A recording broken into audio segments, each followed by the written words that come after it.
दोस्तों, जैसा कि मैंने वादा किया था आपसे कि अगले सेशन से हम लोग रेगुलर अब किसी टॉपिक को लेकर के उस पर चर्चा करेंगे और शायद मैंने कहा था कि नाउन से शुरुआत करेंगे, लेकिन बाद में मैंने चिंतन किया तो मुझे लगा कि नाउन के पहले एक बहुत ही इम्पॉर्टेंट और बड़ा टॉपिक है डिटरमिनर्स, जिसको पहले पढ़ लिया जाए तो बेहतर होगा। तो मैं आज से आपको डिटरमिनर्स की क्लास शुरू कर रहा हूँ। आपसे एक रिक्वेस्ट है, प्रयास होगा कि हफ्ते में कम से कम 3 से 4 वीडियोज आपको मिलें, एटलीस्ट 3 और 4। ओके, अब हर वीडियो में चूँकि क्लास रेगुलर चलेगी तो सब कुछ ग्रामर में इंटरकनेक्टेड होता है, इसलिए हर वीडियो पिछले वीडियो से जुड़ा होगा। इसलिए आप किसी वीडियो को मिस न करें, उसको ध्यान से देखें। हर सेशन इंपॉर्टेंट होता है, इसलिए आप उसको जुड़ के पढ़ेंगे तो समझ में आएगा। और दूसरी चीज़ कि आपको नोट्स चाहिए, तो जो भी आपको इम्पोर्टेंट लगे, जो कंटेंट या रूल्स यहाँ पे लगे कि महत्वपूर्ण है, तो उनका आप स्क्रीनशॉट लेना मत भूलिएगा। ये 2 चीज़ें आपको ध्यान में रखना। तो चलिए डिटरमिनर्स की शुरुआत करते हैं। आइए, तो डिटरमिनर्स की बात करें। डिटरमिनर्स अंग्रेजी में एक विशाल दुनिया है डिटरमिनर्स की। ये डिटरमिनर्स आप अगर इनको जा करके उनका डेफिनेशन देखें, उनको अगर डिफाइन करने की बात की जाए तो डेफिनेशन मिलती है, a word that comes before a noun to show how the noun is being used. अर्थात वह शब्द जो किसी नाउन के पहले आकर यह बताता है कि इस नाउन का प्रयोग किस प्रकार किया जाए। तो आप कहेंगे कि किस प्रकार किया जाए, इसका क्या तात्पर्य है? तो साहब आप आगे के सेशंस में सुनेंगे कि नाउन्स जो होते हैं उनकी संख्या होती है, उनकी मात्रा होती है, काउंटेबल्स होते हैं, नॉन काउंटेबल्स होते हैं। तो नाउन के नेचर के हिसाब से उनके पहले आने वाले डिटरमिनर्स भी बदलते रहते हैं। किसी से मात्रा का पद होगा, किसी से संख्या का पद होगा, उस हिसाब से वो तय होता है। तो ये डिटरमिनर्स ही बताते हैं कि यह नाउन काउंटेबल है, अनकाउंटेबल है, सिंगुलर है कि प्लूरल है, इससे मात्रा का बोध हो रहा है कि संख्या का बोध हो रहा है, यह एक वचन में रहेगा कि बहुवचन में रहेगा। इन तमाम चीज़ों को तय करने का काम डिटरमिनर्स करते हैं। उन्हीं डिटरमिनर्स की चर्चा मैं आज आपसे करने जा रहा हूँ। एक लंबा चैप्टर है, बहुत गहरी और गंभीर बातें भी इसमें हैं, तो धैर्य से पढ़िएगा। और हर सेशन अगले सेशन से जुड़ा होगा, इसलिए किसी भी सेशन को मिस न करिएगा, ये आपसे रिक्वेस्ट है। आई तो डिटरमिनर्स की बात आई। डिटरमिनर्स को डिफाइन किया जाए और मैं लिखूँ तो मैं कहूँगा, अ word that comes before a noun to show how the noun is being used. Okay? ये डेफिनेशन है डिटरमिनर्स की कि वह शब्द जो किसी नाउन के पहले आता है और यह बताता है कि इस नाउन का प्रयोग किस प्रकार वाक्य में किया जाएगा। अब किसी भी टॉपिक को आप जब पढ़ते हैं, कोई भी पार्ट ऑफ स्पीच का हिस्सा पढ़ते हैं, तो जब आप डेफिनेशन की बात करते हैं तो उसके बाद जाहिर सी बात है उसका क्लासिफिकेशन होना चाहिए। तो वैसे तो बहुत सारे डिटरमिनर्स हैं, लेकिन बेसिकली डिटरमिनर्स को कुल 3 कैटेगरी, 3 सब क्लास या सब डिवीजन कह सकते हैं, जो भी आपको कहना है, उसके 3 क्लासिफिकेशन किए गए, 3 प्रकारों में बांटा गया। पहला रेगुलर डिटरमिनर्स, दूसरा पोस्ट डिटरमिनर्स और थर्ड है, the third one is pre determiners.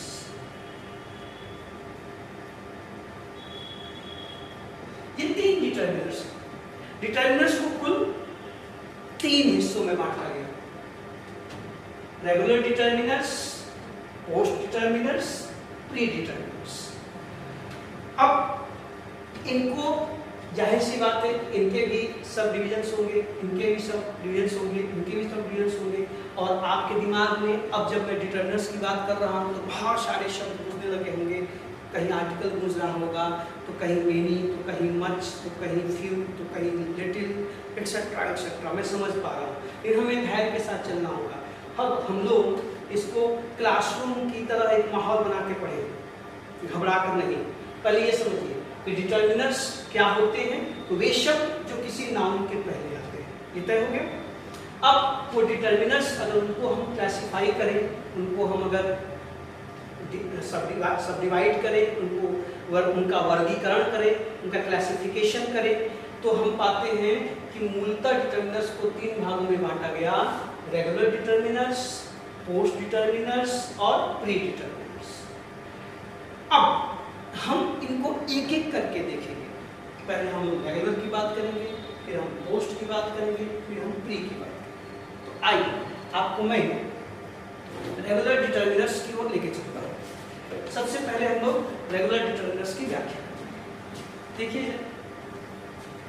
Regular determiners आप नाम से ही समझ रहे होंगे कि जो सामान्यतः वाक्यों में अक्सर दिखाई देते हैं, आप उनको हमेशा पाते हैं। ये जो रेगुलर डिटर्मिनर्स हैं, REGULAR, रेगुलर डिटर्मिनर्स। अच्छा, एक चीज आपको और मैं बताना चाहता हूँ, शुरू में ही बताना चाहिए था, लेकिन चलिए, कि इसको कुछ बच्चे डिटरमाइनर्स पढ़ने की कोशिश करते हैं। तो डिटरमाइनर्स नहीं है, डिटरमिनर्स है। डिटरमिन से बना है डिटरमिनर।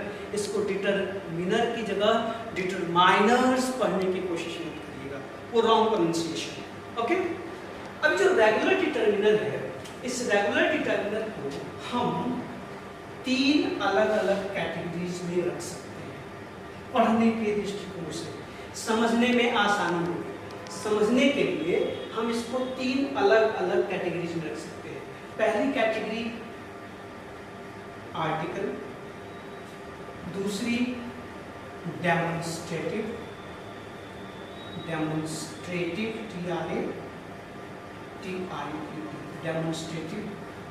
और जो तीसरी कैटेगरी है वो है generative, GENITIV, generative. Regular determiners की 3 कैटेगरीज: आर्टिकल, डेमोन्स्ट्रेटिव और जेनेटिव। आर्टिकल्स में आप समझ रहे हैं कि आप ए को रखते हैं, एन को रखते हैं, द को रखते हैं।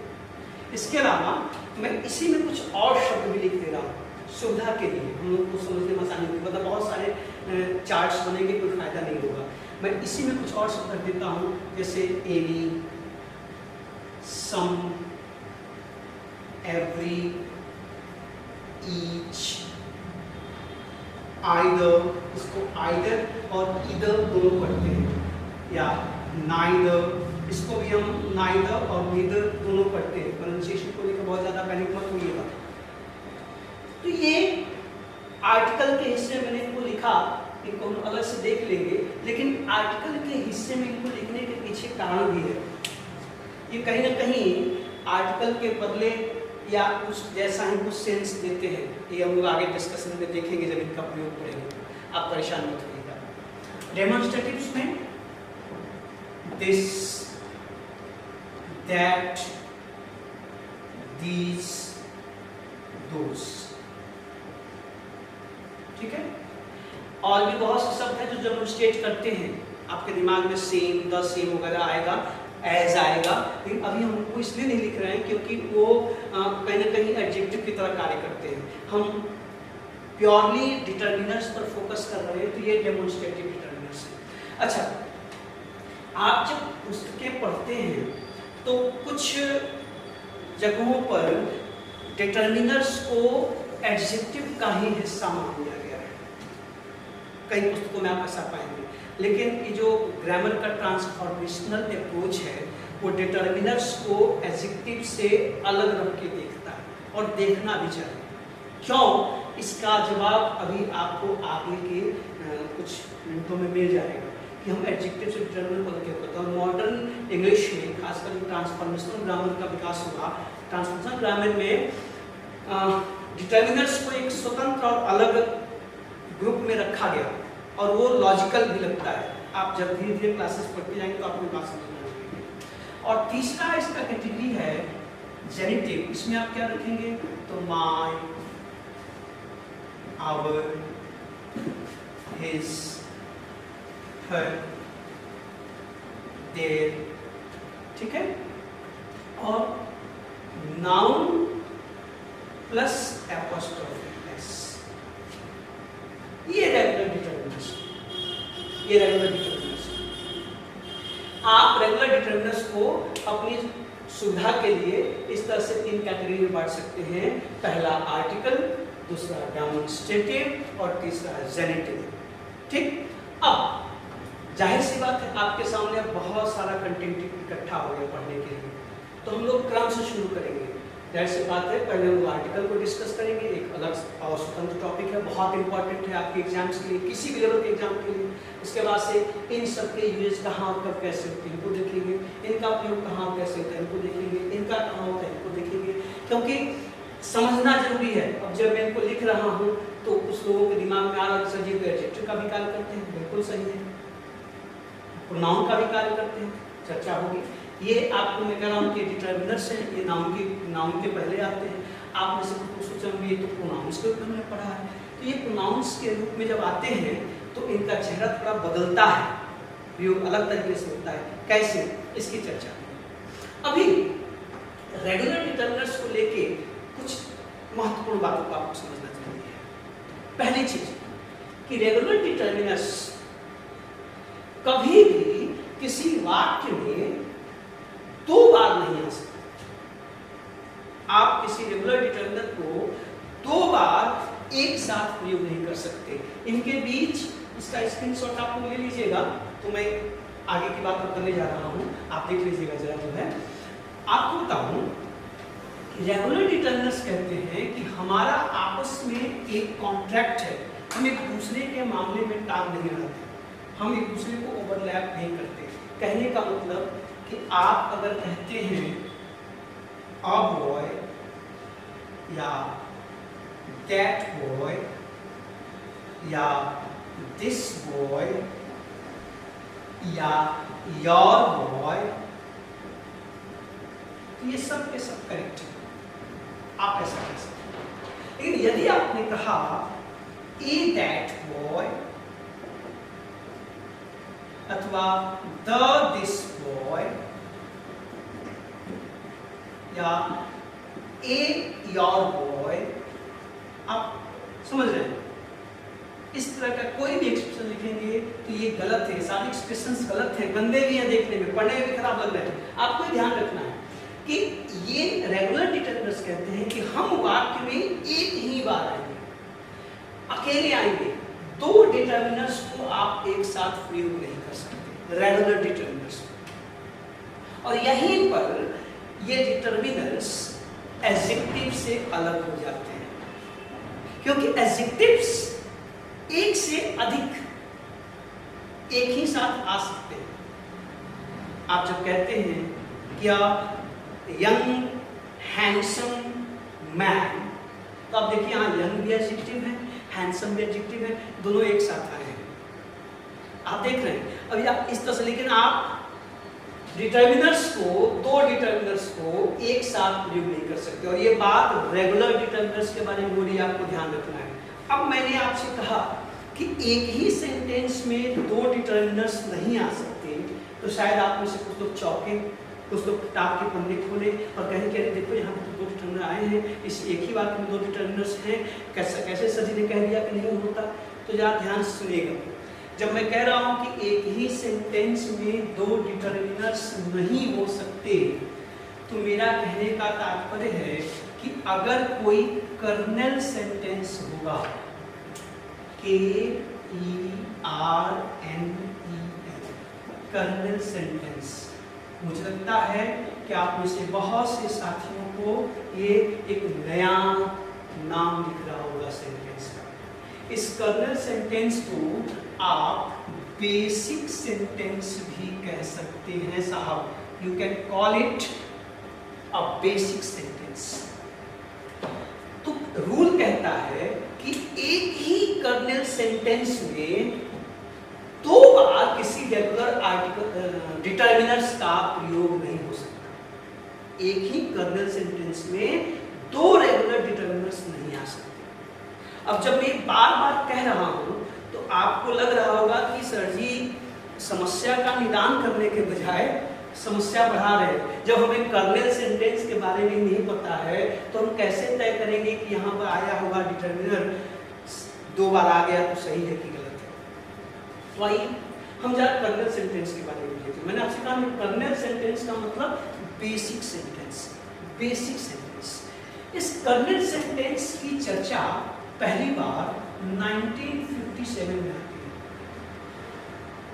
जब ट्रांसफॉर्मेशनल ग्रामर की चर्चा शुरू होती है।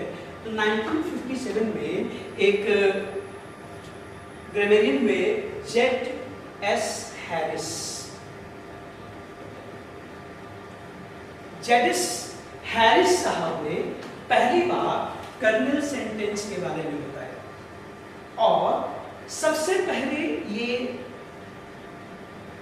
सेंटेंस का ये नाम, इसकी चर्चा, इस सेंटेंस की चर्चा नॉम चॉम्स्की अमेरिकन लिंग्विस्ट हैं, बड़े ही फेमस लिंग्विस्ट हैं। इन्होंने अपनी पुस्तक में पुस्तक में पहली बार नॉम चॉम्स्की साहब ने कर्नल सेंटेंस की चर्चा की। अब सवाल है कि ये कर्नल सेंटेंस होते क्या हैं? तो ये कहा गया कि कर्नल सेंटेंस का मतलब है बेसिक सेंटेंस, अर्थात ऐसा सेंटेंस जो न तो पैसिव में होगा, न तो नेगेटिव होगा, न तो इसके में कोई एडजेक्टिव आएगा, न कोई जेरेंड आएगा, न कोई इंफिनिटिव आएगा। ये बेसिक सेंटेंस होता है। मैं फिर से दोहरा रहा हूं, अगर किसी सेंटेंस में कोई क्लॉज आ गया, कोई कंजंक्शन आ गया, इंफिनिटिव आ गया, जेरेंड आ गया, इवन कोई एडजेक्टिव आ गया, तो कर्नल सेंटेंस नहीं होगा। यहाँ तक कि ये सेंटेंस पैसिव भी नहीं होता, हमेशा एक्टिव में होता है, और ये नेगेटिव भी नहीं होता, हमेशा अफर्मेटिव में होता है। तो सिंपल सी बात है, a simple declarative sentence is known as a kernel sentence और बेसिक सेंटेंस। आप देखिए, तो एक बेसिक सेंटेंस में, कर्नल सेंटेंस में रेगुलर डिटर्मिनर्स दोबारा नहीं आ सकता, एक ही बार आएगा। अब आप समझिए जरा, आप जब कहते हैं कि आई हेल्प्ड हिम, तो ये एक कर्नल सेंटेंस है। अगर आपने लिख दिया कि आई डिडंट हेल्प हिम, ये कर्नल सेंटेंस नहीं है। इवन एक पैसिव, आप अगर इसको लिख देते हैं कि ही वॉज हेल्प्ड बाय मी, ये कर्नल सेंटेंस नहीं है। ये कर्नल है, ये दोनों कर्नल नहीं है। तो आप समझ गए, जो मूल वाक्य होता है, बेसिक सेंटेंस, उसे हम कर्नल सेंटेंस कहते हैं। और ऐसे सेंटेंस में अगर आप एक से अधिक रेगुलर डिटर्मिनर को लेके आएंगे तो वो सेंटेंस गलत होगा। आप देखो, अगर आपने कहा कि this is a black cow, तो ये कर्नल सेंटेंस नहीं है। क्यों? आप ध्यान से देखो, इस सेंटेंस में दो सेंटेंस छिपे, एक सेंटेंस छिपा है कि दिस इज अ काउ, और दूसरा छिपा है साहब दिस, दिस नहीं, सॉरी, और दूसरा वाक्य छिपा है कि द काउ इज ब्लैक। ये देखिए, ये सेंटेंस आपने दो सेंटेंस छिपाए हुए हैं, और आपके सामने एक चीज समझ में आ गई। यहाँ पर देखें, यहाँ पर दो डिटर्मिनर भी छिपे हुए थे आर्टिकल के रूप में, रेगुलर डिटर्मिनर ए और द, ये दोनों इसमें छिपे हुए हैं, लेकिन आया एक ही है। अगर आपने इन दोनों सेंटेंसेस को ऐसे लिखा कि this is a the black cow, तो ये रॉन्ग सेंटेंस होगा, बहुत ही गंदा है, दुर्गंध आ रही है उसमें से। आप इस तरह की बातें नहीं लिख सकते, ठीक है? Kernel sentence. आप कुछ और एग्जांपल लेना चाहें तो ले सकते हैं कि देखिए जरा, आप कुछ और एग्जांपल लीजिए। कर्नल सेंटेंस के कॉन्सेप्ट को क्लियर करिए, ये जरूरी है ताकि आप आगे की बातों को ठीक से समझ पाएं। अगर आप इसको देखना चाहें तो आप ये भी कह सकते हैं, जैसे I saw them crossing the river. देखिए अब ये कर्नल सेंटेंस नहीं है, आप इसको अगर ब्रेक करें, इसमें एक है आई सॉ देम और दूसरा सेंटेंस है दे वर क्रॉसिंग द रिवर। ये देखिए इसमें दो सेंटेंस छुपे हुए हैं। इवन ये देखो, अगर आप कहते हैं आई वॉन्ट टू गो, तो ये भी दो टुकड़े लेके इसमें एक हिस्सा है आई वॉन्ट, दूसरा हिस्सा है आई गो। ये भी कर्नल सेंटेंस नहीं है। कर्नल सेंटेंस का मतलब सिंपल सेंटेंस जिसमें एक बार वर्ब आएगी और उसमें कोई कंजंक्शन नहीं होगा, कोई एडजेक्टिव नहीं होगा, कोई क्लॉज नहीं होगा, कोई पार्टिसिपल जिरेंट इंफिनिटिव नहीं होगा, और वो नेगेटिव भी नहीं होना चाहिए और वो पैसिव भी नहीं होना चाहिए, तो कर्नल सेंटेंस। ऐसे कर्नल सेंटेंस में आप जब डिटर्मिनर्स का प्रयोग करते हैं तो डिटर्मिनर सिर्फ एक बार आएगा, दो बार नहीं आ सकता। आप दो डिटर्मिनर्स को, दो रेगुलर डिटर्मिनर्स को एक ही कर्नल सेंटेंस में, एक बेसिक सेंटेंस में प्रयोग नहीं कर सकते। ऐसा करना गलत होगा। आप समझ आइए रेगुलर डिटर्मिनर्स का प्रयोग करते समय। और एक चीज और, ये आपस में समझौता करके बैठे हैं कि हम एक दूसरे के बदले नहीं आ सकते, तो आप प्रमाण देखिए, हर चीज को प्रमाण देखिए। मैं कॉन्सेप्ट की बात कर रहा हूँ, अभी प्रयोगों की तरफ हम लोग जाएंगे। पहले आपने जो डेफिनेशन पढ़ी, आपने जो कैटेगरी में बांटा, जो क्लासिफिकेशन किया, पहले उनके बारे में जानना, फिर हम एक एक करके देखेंगे। आप देखो जरा, इसे मैं कहूँ कि the man saw your girl। इसमें आप देखो कैसे, मैं आपसे बार बार कह रहा हूं कि डिटर्मिनर से दूसरे को रिप्लेस कर सकते हैं। तो आप इस सेंटेंस को ऐसे भी लिख सकते हैं कि that man saw the girl। That man saw the girl. आप देखिए इस द के बदले यहाँ दैट, आर्टिकल के बदले डेमोन्स्ट्रेटिव आ गया और यहाँ पर जेनिटिव के बदले द आ गया।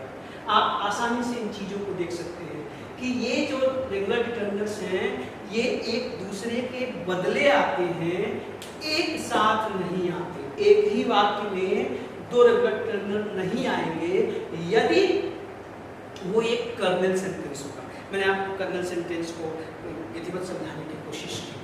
तो इस सेशन में हम लोगों ने ये देखा कि डिटर्मिनर्स क्या होते हैं, कितने प्रकार के होते हैं, उसकी परिभाषा क्या होती है, और डिटर्मिनर्स के प्रयोग करते समय हम जब रेगुलर डिटर्मिनर की बात करेंगे तो रेगुलर डिटर्मिनर में क्या क्या सावधानियां बरतनी हैं।